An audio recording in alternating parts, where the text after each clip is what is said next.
여기 오신 분들은 이제 오늘 저하고 같이 그 자녀 양육에 대해서 그 제목이 지금 발달 단계에 따른 자녀 양육이라고 되어 있지 않습니까? 그래서 오늘은 좀 스케치를 해드릴 생각입니다. 왜 그러냐면 각각의 발달 단계를 자세히 얘기를 하자고 하면 굉장히 많은 복잡한 양을 얘기해야 되기 때문에 오늘은 여러분들에게 그냥 스케치만 쭉 그냥 큰 그림만 이렇게 그려드리는 그런 시간을 갖도록 하겠습니다. 그래서 이제 전체적으로 변화하는 시대, 한국 사회가 지금 엄청나게 변화를 하고 있기 때문에 이 변화하는 한국 사회와 우리의 자녀 양육을 어떻게 해야 될 것이냐, 그게 하나의 큰 주제고요. 그러고 난 뒤에 이제 발달 단계에 따라서 이제 신생아기, 그 다음에 유아기, 그 다음에 아동기, 그 다음에 이제 오늘 영상 잠깐 보셨는데 청소년기가 잠깐 나오죠. 청소년기, 이렇게 해서 간략하게 이런 시기들의 어떤 것들이 중요한 건가, 그렇게만 오늘은 살펴보도록 그렇게 하겠습니다. 편안하게 들으시고요. 아이들도 같이 왔는데 좋은 일이죠. 어렸을 때부터 들으면은 훨씬 더 좋잖아요. 예, 좋은 일이고, 그리고 이런 얘기를 자꾸 들어야 좋은 겁니다.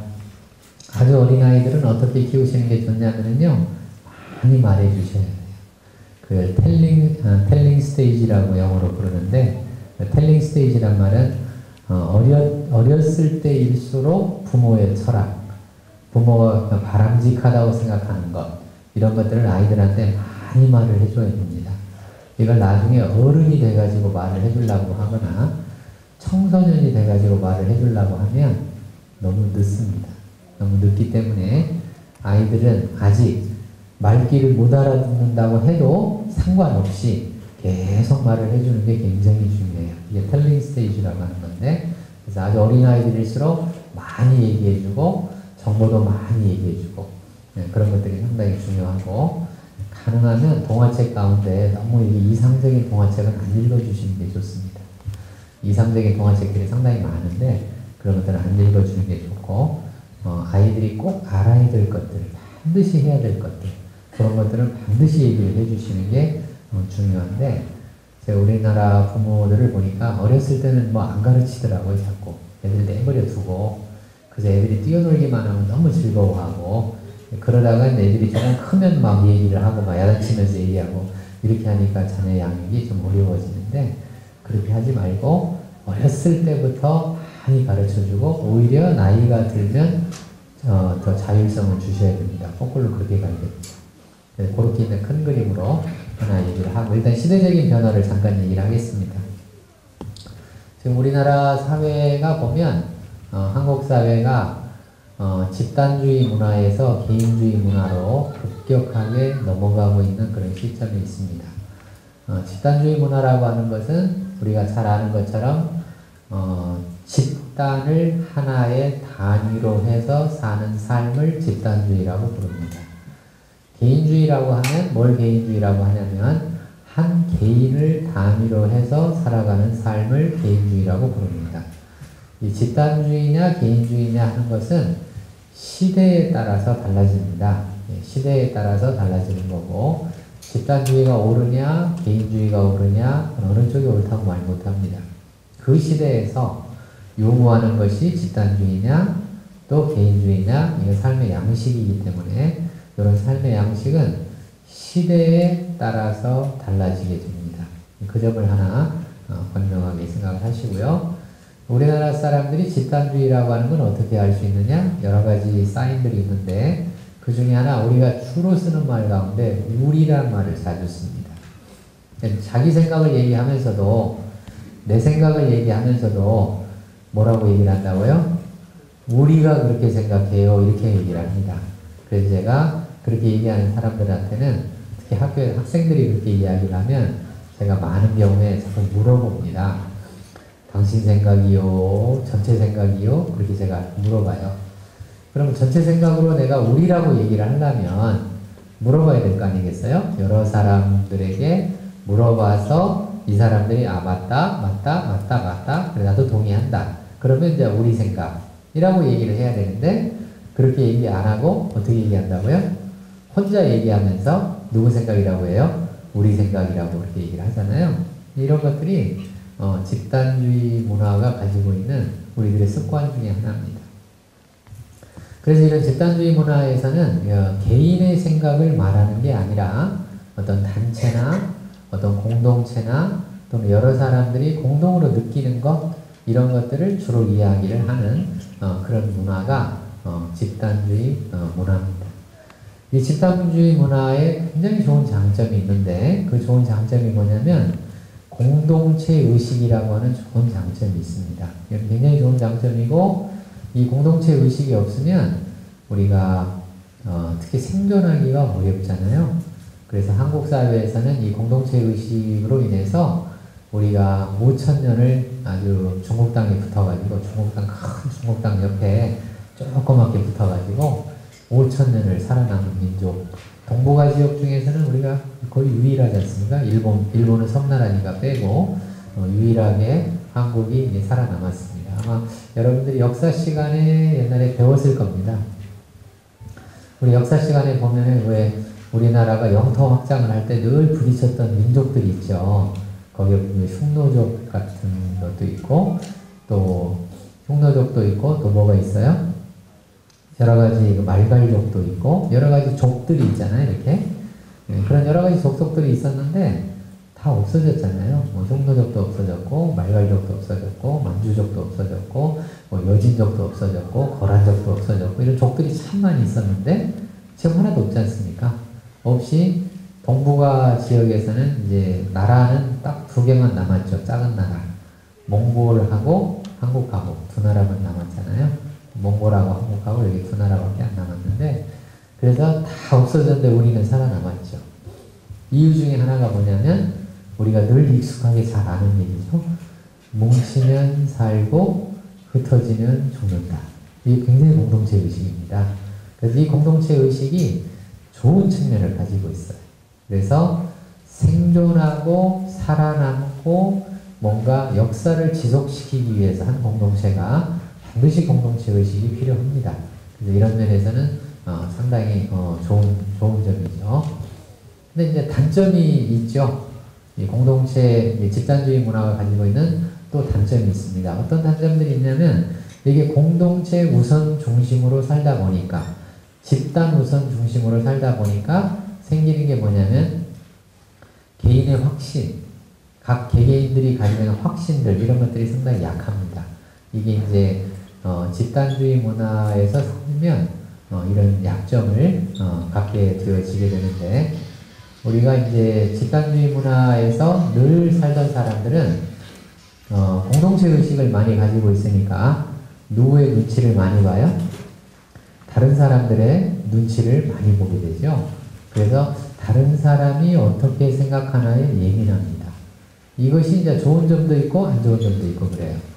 다른 사람들이 어떻게 생각하나 예민하다는 말은 아까 얘기했던 공동체 의식, 공동체로서의 우리나라, 이런 면에서는 참 좋은 측면이죠. 그러나 안 좋은 점 중에 하나는 다른 사람이 어떻게 생각하나를 자꾸 신경을 쓰다 보면 내가 원하는 것을 하기가 어려워지죠. 그런 이제 단점이 생기게 됩니다. 내가 원하고, 내가 바라고, 내가 소망하고, 내가 하고 싶은 것, 이런 것들을 이제 제대로 못하게 되는 그런 일들이 벌어지게 됩니다. 이것이 이제 그 집단주의 문화가 가지고 있는 그런 장단점의 그런 주제 중에 하나죠.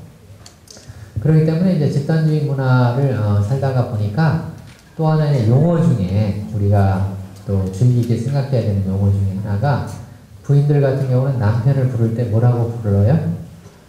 우리 남편이라고 부르죠. 그렇잖아요. 근데 남편은 우리 남편이 아니잖아요. 누구 남편이에요?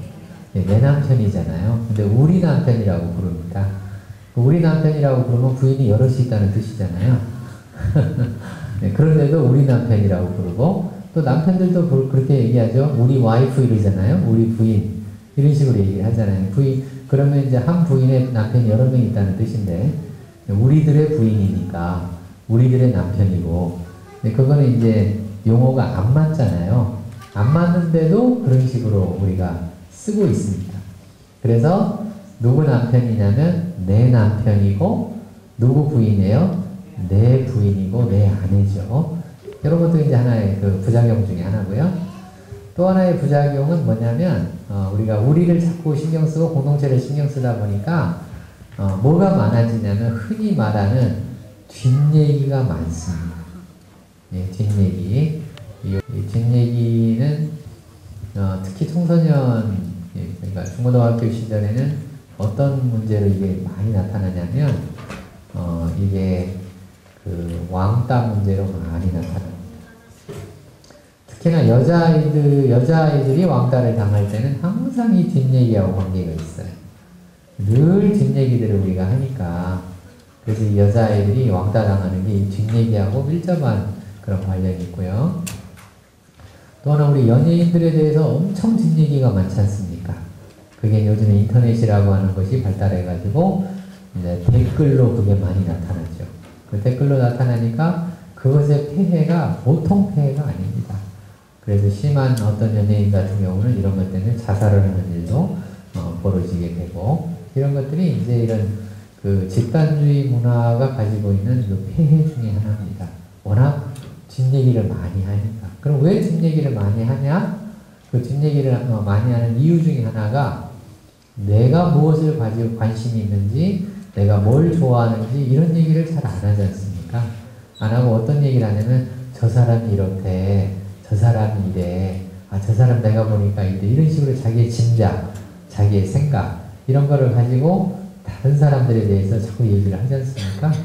이게 이제 여러 사람이 모여지면 이게 무성한 뒷얘기가 되어지고 마치 이 뒷얘기가 사실인 것처럼 얘기되어지죠. 그런 일들이 왕왕 벌어지는데 이게 집단주의 문화가 가지고 있는 폐해 중에 하나입니다. 그래서 이제 이런 집단주의 문화에 아까 얘기했던 공동체 의식이라고 하는 좋은, 그리고 생존이라고 하는 좋은 그런 측면이 있는가 하면 또 이런 쪽으로 집단주의 문화가 가지고 있는 그런 약점이 또 존재를 하는 거죠. 그 다음에 두 번째는 이제 개인주의 문화인데, 우리나라 사회가 지금 집단주의 문화에서 개인주의 문화로 지금 급속도로 지금 가고 있는 중이고, 그렇게 하고 있는데, 이 개인주의 문화는 아까 얘기해 드린 것처럼 삶의 기본적인 단위가 공동체가 아니고요. 삶의 기본적인 단위가 한 개인입니다. 개인들이 자기의 생각과 자기의 의지와 자기가 소망하는 것과 내가 원하는 것들을 내가 삶에서 이루려고 하는 이런 것들이 이제 개인주의 문화가 가지고 있는 그런 특성들인데, 이 개인주의 문화의 장점이 있죠. 아까 집단주의 문화의 장단점이 있듯이 개인주의 문화도 장단점이 있습니다. 어떤 장점이 있냐면, 개인주의 문화는 주로 개인의 확신이나 개인의 생각, 개인의 소망을 통해서 삶이 이루어져 가기 때문에 이런 사람들은 본인이 원하는 것을 확실하게 실천할 수 있는 그런 좋은 장점이 있습니다.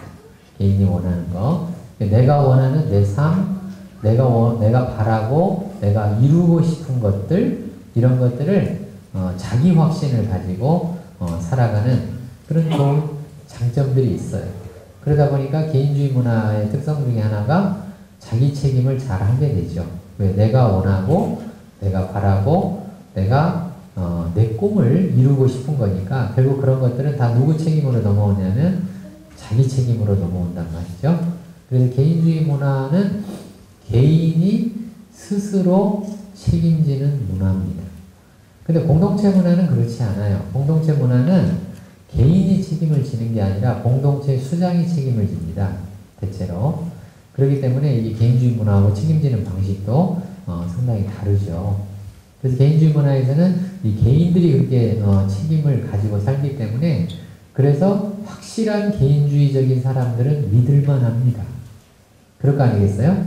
자기 생각과 자기의 소망과 자기가 원하는 것, 이런 것들을 자기 책임 하에서 삶을 이끌어가기 때문에 이게 믿을만한 사람이 되어진다는 뜻이에요. 그 사람을 믿을만하게 되는 거예요. 근데 공동체에서는 개인을 믿는 게 아니고 뭐를 믿는 거예요? 공동체를 믿는 거죠. 집단을 믿는 거죠. 집단주의적으로. 그래서 이제 개인주의 문화는 이런 좋은 장점이 있는데, 비해서 개인주의 문화에 단점이 있죠. 그 단점은 뭐냐면 집단주의 문화의 장점이죠. 그러니까 집단주의 문화의 장점은 개인주의의 약점이 되고 집단주의 문화의 단점은 개인주의의 강점이 됩니다. 그렇게 이제 서로 연결이 되어지는데 약점이 뭐냐면 공동체 의식이 약하죠. 왜?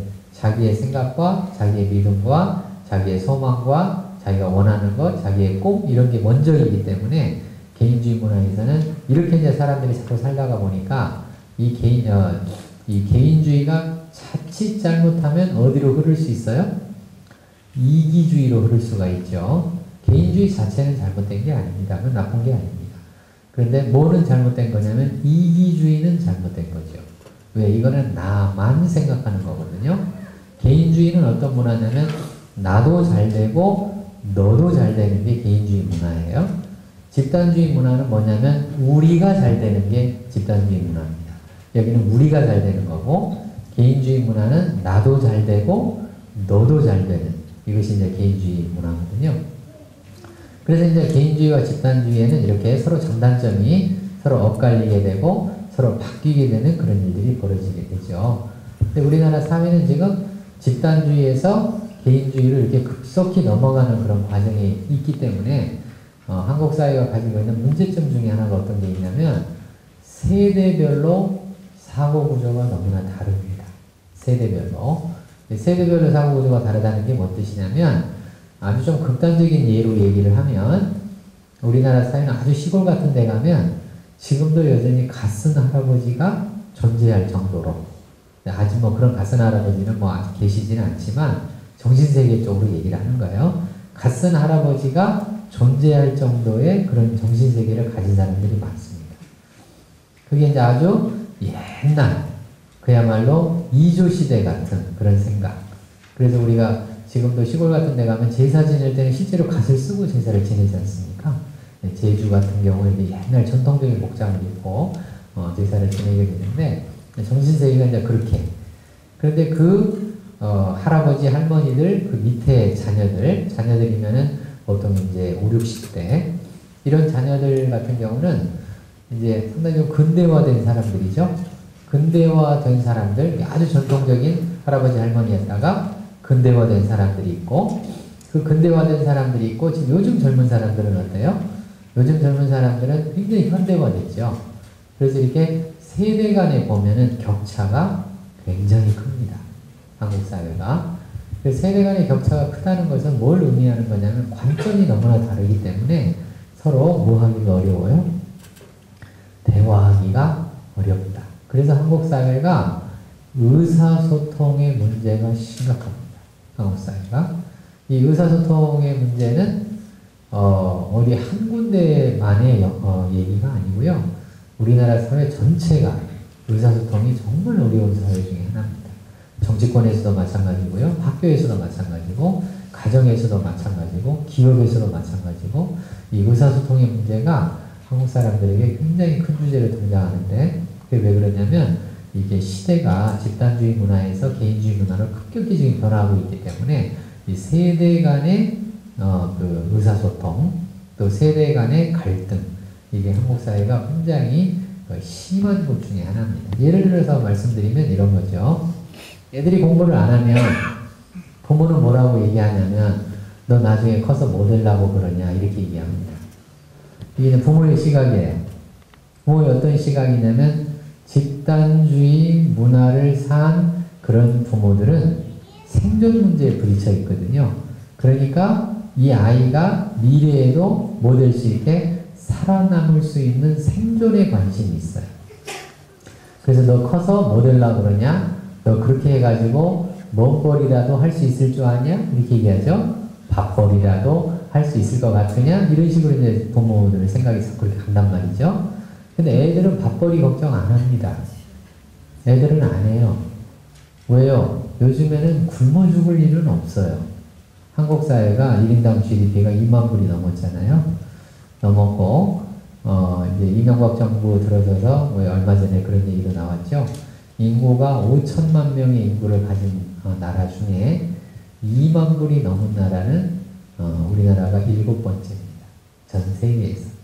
굉장히 한국이 굉장한 나라죠. 5천만 명의 인구를 가진 나라 중에 2만 부를 넘은 나라가 7번째니까 한국이 세계 7번째라는 얘기예요. 그러니까 굉장한 나라라는 뜻이죠. 그 얘기는 뭘 의미해 주는 거냐면 이제 젊은 아이들 같은 경우는 생존 문제를 걱정 안 한다는 얘기죠. 그러나 나이 드신 분들은 생존 문제가 걱정이 돼요. 얘가 이러다가 밥벌이라도 할 수 있을까? 얘가 이러다가 제대로 살 수 있을까? 이런 식의 생각을 늘 가지고 있거든요. 그런데 부모 세대는 어떻게 살았어요? 재미없어도 해야 돼요. 왜 해야 돼요? 안 그러면 살아남을 수가 없잖아요. 벌써 이게 세대가 다르지 않습니까? 그러니까 부모 세대에서는 유비무환이라는 생각을 많이 하는 사람들이에요. 그 유비무환이라는 생각. 미리 대처해서 앞으로 내가 덜 고생하거나 혹시라도 있을 환란에 대비해서 유비무환. 이런 생각을 많이 하는 게 부모 세대거든요. 근데 젊은 사람들은 그렇게 생각 안 한단 말이죠. 왜? 유비무환 할 필요가 없어요. 일단은 자기가 눈높이만 조금만 낮추면 어디 가서는 일을 할 수 있습니다. 그러니까 먹고 살 걱정은 안 해도 되는 거예요. 단, 이 사람들이 걱정하는 건 뭐냐면 얼마나 내가 좋아하고 내가 원하고 내가 바라는 것들을 할 수 있느냐가 중요한 거예요. 요즘 젊은 사람들은. 그러니까 요즘 젊은 사람들은 대기업에 못 가면 아예 시장 안 갑니다. 근데 조금만 눈높이를 낮추면 어디로 갈 수 있어요? 중소기업 갈 수 있잖아요. 근데 우리나라가 일자리가 없는 건 아니에요. 일자리 많이 있습니다. 그런데 중소기업 같은 데 가면 자기가 원하는 삶을 살 수 없다고 생각을 해요. 이게 살 수 없다? 이게 바로 뭐냐면 내가 원하고 내가 바라고 그 얘기를 한마디로 얘기하면 재밌는 거잖아요. 그렇게. 요즘 젊은 사람들 우리나라 한류가 엄청나게 뜨고 있죠? 그 한류가 엄청나게 뜨는 이유도 이 주제하고 붙어 있습니다. 왜요? 애들이 이제 옛날처럼 뭐 번듯한 법대 그런 거 별로 신경 안 씁니다. 뭐 의사 별로 신경 안 써요. 요즘에는 뭘 신경을 써요? 어떻게 하면 돈 되는 거. 요즘 젊은 애들은 굉장히 그 신경 많이 씁니다. 돈 되는 거. 그 중에 하나가 연예인이에요. 그래가지고 연예인 딱 올라가면 화려하지 않습니까? 화려하고 거기서 내가 잘하면 딱 대박을 치기만 하면 어떻게 돼요? 잘 살 수 있어. 내가 원하는 삶을 살아갈 수가 있잖아요. 굉장히 경쟁이 심합니다. 그렇게 경쟁이 심하기 때문에 우리나라 한류가 세계에서 날리는 거예요. 이런 거하고 다 붙어 있습니다. 제가 옛날 유학을 마치고 제가 박사학위를 받고 있는 한국에 들어왔는데 그때까지만 해도 제가 잘 이해를 못했어요. 이런 시대 변화를 잘 이해 못했는데 제가 이제 95년에 제가 귀국을 했는데 귀국해가지고 이제 이렇게 서울을 다니다 보니까 그들 이게 골목 같은 데 가면 이게 고등학생 이런 중고등학생 아이들이 이렇게 자꾸 머리를 받고 돌더라고. 이렇게 돌아요. 머리 받고 도는 애들이 있었어요. 이게 뭔 얘기인지 아시죠? 그래서 제가 다니면서 참 저놈들은 공부도 안 하고 참 쓸데없는 짓 한다 이렇게 생각을 했거든요. 근데 그러고 이제 한참 몇 년이 지나다 보니까 우리나라 비보이가 세계에서 1등을 하더라고요. 그 비보이들이잖아요. 그 비보이들이 세계적으로 뜨기 전에 공부를 제껴놓고 뭐를 했어요? 골목길에서 자기들끼리 모여가지고 머리 받고 뭐해서 빙글빙글 돌았던 거예요. 얘네들이. 왜? 자기들이 좋아하니까. 누가 뭐 시킨 것도 아니고 하지 그거 돈 줄 테니까 머리 굴려라 한 것도 아니에요. 자기들이 좋아서 한 거예요. 그런 애들이 나중에 보니까 비보이가 되고 세계적으로 우리나라 비보이가 세계 1등이지 않습니까? 이런 일들을 하더라고요. 그러니까 제가 벌써 그때만 해도 95년이니까 지금 2012년이면 17년 전이잖아요. 17년 전만 해도 제가 이런 데 대한 분명한 인식을 잘 못했던 것 같아요. 그래서 그 뒤로 점점 제가 사회가 변화되어지는 걸 보니까 이거 굉장히 사회가 달라졌구나. 달라진 시대에 맞게 내가 우리 아이들을 가르치고 있나? 이 생각이 제가 드는 거예요. 저도 이제 그런 거를 잘 몰랐었으니까 이 달라진 시대에 맞게 우리 아이들의 자녀 양육을 제대로 하고 있나? 이런 주제가 생기는 거예요. 그래서 자녀 양육 주제로 바로 이제 넘어오면 어떤 주제가 바로 생기냐면 두 가지 중요한 키워드를 여러분들에게 말씀을 드리겠습니다. 변화하는 시대, 아까 집단주의에서 개인주의로 변화했다고 얘기했죠? 집단주의 시대에서의 자녀 양육은 복종과 인내였습니다. 그게 자녀 양육의 굉장히 중요한 가치관이었어요. 그래서 부모들이 하는 말 가운데 이런 말을 많이 합니다. 시키는 대로 해. 그런 얘기 들으셨죠? 예, 안 들으셨어요? 예, 뭐 한 대로 하라고요? 시키는 대로 해. 너는 내 말만 들으면 돼. 이런 말들을 부모들이 참 많이 했습니다. 아마 여기 앉아 계신 이 엄마들이 많이 들었던 말일 거예요. 왜? 이 엄마들의 부모들이 그런 세대들이니까. 당연히 그렇죠? 시키는 대로 하고 누구 말만 잘 들으면 돼요? 엄마 말만 잘 들으면 돼요. 이런 식으로 이제 자녀들을 키웠습니다. 그러면 왜 그렇게 키웠냐?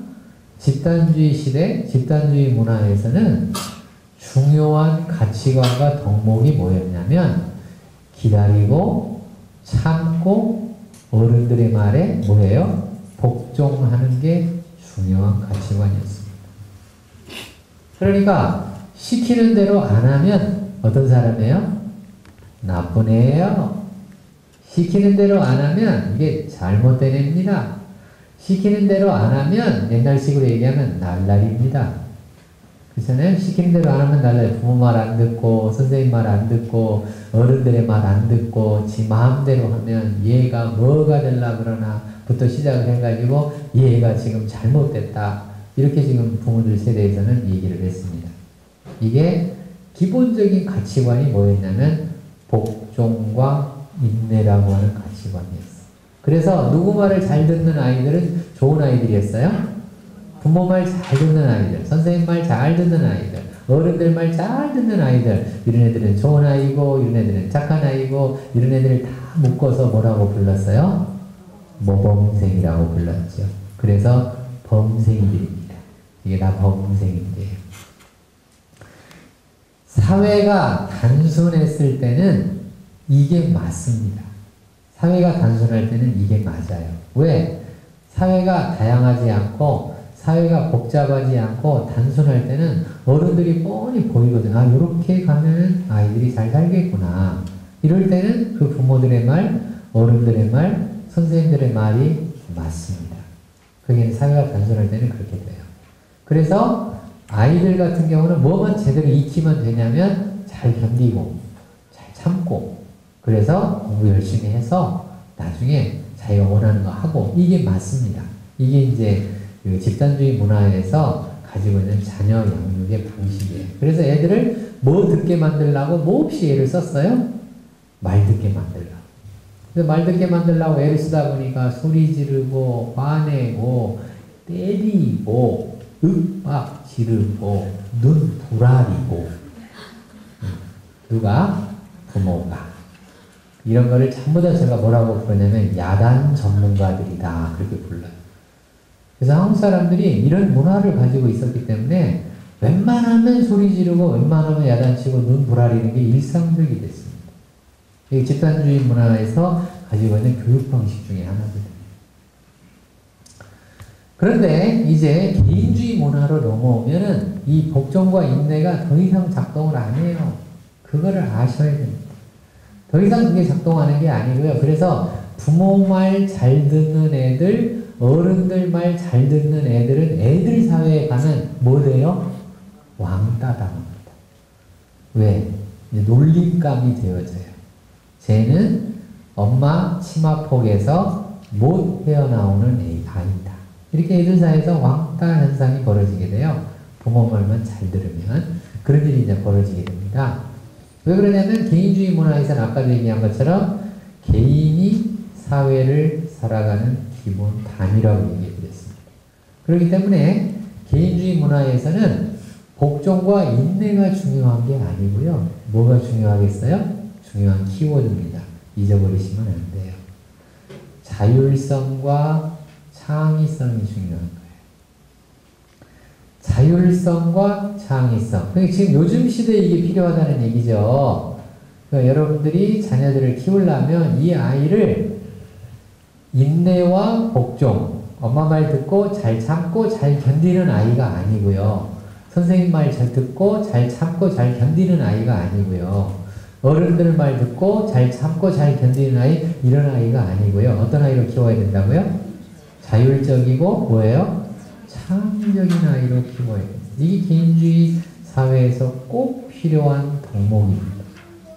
물론 자율성과 창의성이 중요한 시대라고 해서 인내와 복종이 필요 없다는 얘기를 하는 건 아닙니다.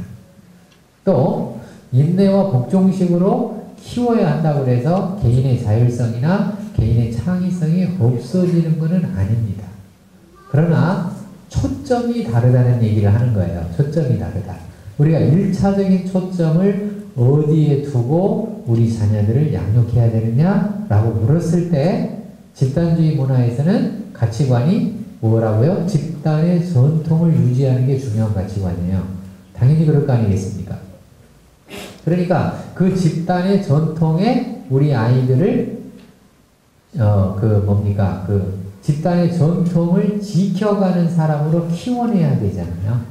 그러니까 자기 생각이 중요한 게 아니고 자기가 원하는 게 중요한 게 아니고 뭐가 중요한 거예요? 집단의 가치관이 중요한 거죠. 그러니까 이 집단의 가치관을 배우려면 어떻게 해야 돼요? 기다리고 견디고 참고 인내해서 배워야 될 거 아니겠습니까? 이게 이제 복종과 인내라고 하는 주제가 이런 뜻이에요. 그런데 이제 개인주의 사회로 넘어오면 그런 게 중요한 게 아니고 아까 얘기한 것처럼 개인이 삶의 단위이기 때문에 내가 원하는 것을 어떻게 현실의 생활에서 실천할 수 있을까? 이런 것들이 굉장히 중요한 주제로 등장을 한다는 뜻이에요. 그렇기 때문에 내 개인의 자율성과 창의성을 키우는 그런 자녀 양육을 하지 않으면 이 아이들이 지금 시대에서는 부정을 일으킨다는 뜻이에요. 옛날에는 범생이들이 잘 살았던 시대입니다. 저도 이제 옛날 시대에서 자랐고 저도 이제 50대 중반이기 때문에 저도 이제 범생이로 제가 자란 사람이에요. 제가 서울대학교를 나왔지만 제가 서울대학교 들어갈 때까지요 제가 받은 상은 개근상이 유일합니다. 저는 우등상을 한 번도 받은 적이 없어요. 왜 우등상을 한 번도 받은 적이 없냐? 좀 이상할 거 아니에요. 어떻게 서울대를 갔는데 우등상을 받은 적이 없냐? 이런 질문 하실지 모르지만 제가 지극히 집단주의 문화에서 성장을 했거든요. 뭘로 성장했어요? 범생이로. 그래 지각 한 번 한 적 없고요. 조퇴 한 번도 한 적 없고요. 결석도 한 번도 한 적 없어요. 유일하게 늦은 시간은 어느 시간이었냐면 고등학교 때 점심 때 나와가지고 잔디에 누워있다가 잠들어가지고 딱 깼는데 조용하더라고요. 그때 수업 시간이 늦은 그게 유일한 겁니다. 한 번도 지각, 결석, 조퇴 한 적이 없어요. 그래서 제가 받은 거는 뭐만 받았냐면 저는 개근상만 받았습니다. 왜 우등상을 받지 못했냐면 중학교 들어갔을 때도 제가 뺑뺑이로 들어갔거든요. 뺑뺑이로 들어가다 보니까 이 뺑뺑이로 들어온 중학교 학생들은 명문고등학교 들어가는 게 최지상의 목표였습니다. 그래가지고 학교에서 특수반이라는 걸 만들어서 공부 잘하는 학생을 다 모아가지고 반석자가 정교석자가 되게 이제 그 반에 3년 내내 있었거든요. 그래서 제가 우등상을 못 받았어요. 그 반에서. 그러다가 또 이제 고등학교를 명문고등학교를 가니까 또 잘하는 게 다 모였잖아요. 어떻게 제가 또 우등상을 받겠습니까? 못 받았지. 또 명문고등학교에서는 또 어디 들어가는 게 지상의 목표였어요? 서울대학교 들어가는 게 지상의 목표였어요. 근데 또 서울대학교를 갔는데 우등상을 줄 리가 없죠. 제가 받은 게 뭐밖에 없다고요? 개근상밖에 받은 적이 없어요. 왜 제가 이렇게 살았을까요? 집단주의 문화. 왜? 중학교를 가니까 명문고등학교를 가야 된답니다. 고등학교를 가니까 또 명문고등학교를 가니까 또 뭐라 그러냐면 서울대학교를 가야 된답니다. 그래서 저는 그 명문고등학교가 아니면 고등학교가 아닌 줄 알았고요. 저는 서울대학교가 아니면 대학이 아닌 줄 알았어요. 제가 참 후회되는 일이죠. 제가 조금만 생각을 띄었더라면 제가 딴 데를 갈 수도 있었는데 연대를 갈 수도 있었고 고대를 갈 수도 있었고 갈 수 있었는데 그런 생각이 안 들었던 거예요. 오직 선생님들이 어떤 학교만 가라, 서울대학교만 가라, 서울대학교만 가라 이렇게 해가지고 한 거예요. 완전히 집단주의 문화로 뭐가 된 거예요? 흔히 말하는 북한식으로 얘기하면 세뇌를 당한 겁니다. 세뇌. 그러니까 얼마나 참고 견디고 또 참고 또 견디고 했어야 되겠어요? 그렇잖아요? 그래서 지금도 기억납니다. 제가 고등학교 때 수학 문제를 풀 때 안 풀려가지고 얼마나 참았던지. 8시간을 참았으면 8시간 한 문제 가지고. 8시간 동안, 그럼 8시간 동안 수학 문제 풀었어. 그렇게 제가 이제 인내심을 키운 거예요. 물론 그 인내심의 결과로 제가 공부를 해서 박사학위를 받기는 했지만, 그러나 또 한편으로 후회되는 것은 제가 중고등학교 시절에 참 꿈도 많고 하고 싶은 것도 많잖아요. 그런 시절을 아무것도 안 하고 뭐만 했어요? 공부밖에 안 했어요. 정말 아무것도 안 하고 공부밖에 안 했어요. 왜 제가 머리가 그렇게 썩 좋은 편은 아니거든요. 머리가 안 좋으면 뭐라도 해야 돼요?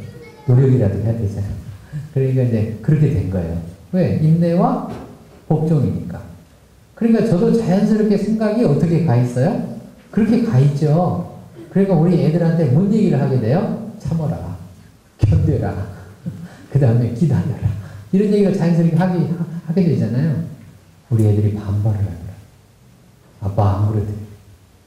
내가 볼 때는 분명히 참아야 되는데 얘는 안 그렇대. 왜 안 그러냐고 나중에 봤더니 지 친구들이 다 안 그렇더라고요. 그래서 제가 옛날에 한번 머리 때문에 큰아이하고 다툰 적이 있어요. 큰아이가 머리가 고등학생이 됐는데 내가 보니까 이 머리는 정말 이거 날라리 머리인가? 아까 얘기한 날라리 머리.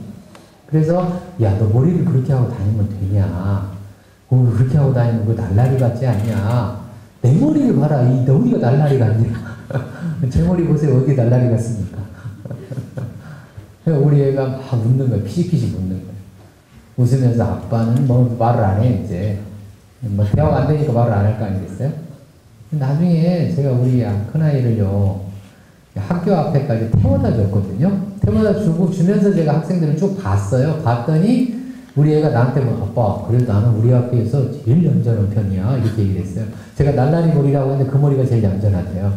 자기는. 그리고 지가 학교에 제일 착하대요. 제가 안 믿었거든요. 날라리 머리를 가지고 어떻게 착하다고 하냐. 근데 가면서 제가 데려다 주면서 학생들이 쭉 가잖아요. 정문 앞에. 쭉 가는 거를 봤더니 진짜 우리 아이 머리가 괜찮은 머리더라고요. 제 시각으로 봤을 때는 우리 아이 머리가 무슨 머리였는데? 날라리 머리였는데 아이들 속에서 보니까 우리 아이 머리가 모범생 머리인 거예요. 몰랐죠. 그런 거를. 왜요? 저도 아이들 키우면서 잘 몰랐던 겁니다. 그러니까 이게 지금 벌써 시대가 이렇게 달라졌음에도 불구하고 여전히 나는 옛날식의 생각, 그 다음에 집단주의적인 생각, 이런 생각만 가지고 자꾸 얘기를 하는 거예요. 그래서 우리 아이가 전공을 정할 때도 뭐라고 제가 얘기했냐면, 야, 너 나중에 미래를 대비해 전공해라. 이런 얘기를 자꾸. 근데 우리 아이가 처음에는요, 대학 전공 정할 때 자기는 화학과를 간다고 그러더라고요. 어이? 뜬금없이 네가 무슨 화학? 나중에 알고 봤더니 화장품에 관심이 있으니까 지가 화학과를 간다고 그랬던 거예요. 자기는 뭐에 관심이 있어요? 화장품. 그 얘가 남자인데 미에 관심이 많거든. 요즘 애들이 그러잖아요. 이 남자애들이 이 꽃미남이란 말이 그래서 나오잖아요. 뭐에 관심이 있다고요? 미에 관심이 있으니까 자기는 그 관심 있는 미를 따라서 가다 보니까 직업을 화장품 쪽으로 생각을 한 거예요. 화장품 회사 들어갈 생각을 한 거예요. 그러다 보니까 전공을 어느 쪽 하려고요? 화학 전공을. 이렇게 생각을 했던 거예요, 얘가. 나중에 전공이 바뀌어 지금 건축 전공을 하고 있어요. 건축도 미지 않습니까? 전공으로 바뀌긴 했지만, 아무튼 이렇게 부모가 생각했던 거하고는 다르게 이렇게 간다는 얘기죠. 왜 그러냐면, 아까 얘기했던 그 주제입니다. 지금 시대, 개인주의 문화를 가지고 있는 시대에는 어떤 게 중요하냐면, 개인의 자율성. 자율성이라는 점은 누구 책임 하에 한다는 뜻이에요? 자기 책임 하에. 그러니까 부모가 어떻게 하면 아이가 스스로 책임지게 도와줄 것인가로 초점이 달라져야 된다는 뜻이에요. 아까는 뭐라고 했어요? 너는 누구 말만 들으면 돼? 내 말만 들으면 돼? 누가 시키는 대로 하면 돼? 내가 이게 아니란 얘기죠. 이제 더 이상. 그게 아니고 아이가 스스로 책임지게 어떻게 키울 것인가. 큰 그림 그려드렸습니다. 그러니까 지금 요즘의 아이들은 아이가 스스로 책임지게끔 부모가 도와주는 부모 역할 또는 부모 교육, 자녀 양육, 그리고 필요하면 얘가 기발한 생각을 할 수 있도록. 이게 무슨 성이라고요? 창의성이죠. 기발한 생각. 요즘 애들이 기발한 생각들을 해요. 어떤 기발한 생각을 하냐? 고등학생 아이들 가운데 이런 생각하는 애들이 있습니다. 아빠, 요즘에 대학 나와도 취직이 안 되는데 아빠 그 대학 등록금 모아서 나를 주면 그런 애들이 있어요. 요즘에 들으셨죠? 예, 그걸 모아서 나를 주면 내가 지금부터 노력해가지고 사업을 해가지고 돈을 크게 불려볼게. 이런 애들이 있습니다. 그러면 부모 입장에서는 말도 안 되는 소리 하지 마라. 네가 대학도 안 나와가지고 무슨 사람 무시하려 이런 식으로 생각들을 하잖아요. 근데 참 놀라운 사실은요. 대학 안 나온 사람들 가운데 물론 나온 사람 중에 잘된 사람도 많이 있지만 대학 안 나온 사람 중에 꽤 괜찮은 사람들이 많이 있습니다. 지금 KBS에서 토요일날 지금 저녁에 보면은요, 한국 사람들 중에 성공한 사람들 그 프로그램이 나오죠. 보세요. 그 한국 사람 중에 성공한 사람들 프로그램 중에 지금 미국에 사는 사람 중에 그 산문그룹이라는 게 있어요. 산문그룹 혹시 들어보셨나요? 안 들어보셨어요? 예, 산문그룹이라고 있는데 그 산문그룹이 뭐냐면 회사인데 그 쇼핑센터입니다. 그 쇼핑센터의 회장이에요. 우리나라 사람인데 이 사람이 성공을 했어요. 텍사스에서 아주 성공을 했어요. 그래서 상당히 지금 이제 큰 그 기업체를 운영하고 있는데 이 사람도 대학 중퇴자입니다. 대학 중퇴자예요. 이 사람도. 이거 무슨 얘기를 하는 중이냐면 부모의 말을 들어서 잘 되는 사람도 물론 있기는 하지만 부모의 말을 안 들었다고 해서 다 잘못되는 거는 아니라는 얘기예요. 이해가셨죠? 얼마 전에 TV에 보니까 이런 게 또 나오더라고요. 젊은 사람들 강사로 한 20년을 산 사람이 있더라고요. 보니까 이름은 지금 기억이 안 나는데요. 이 사람 강의 주제가 이거더라고요. 부모 말 듣지 말아야. 강의 주제가. 부모 말을 안 들어야 내가 성공한다. 이게 주제더라고요. 보니까. 이거를 20년 내내 외치고 다니는 거예요. 젊은 사람들에게 얼마나 인기가 있는지 몰라요. 누구 말 듣지 말라고요? 좀 이상하잖아요. 그런데 지금 제가 얘기하는 주제죠. 뭐예요? 자율성과 창의성. 그러니까 아이들이 요즘에 이렇게 기발한 생각을 하는 아이들을 허용을 해주는 사회가 돼야 된다. 이 기발한 생각을 하는 아이들을 허용을 해줄 때 우리나라에 에디슨 같은 사람이 나온다. 그것들의 주제가 어떤 거하고 연관되어 있느냐? 우리 아이들의 뭐를 키우지 못했다는 얘기예요? 자율성과 창의성을 키우지 못했다는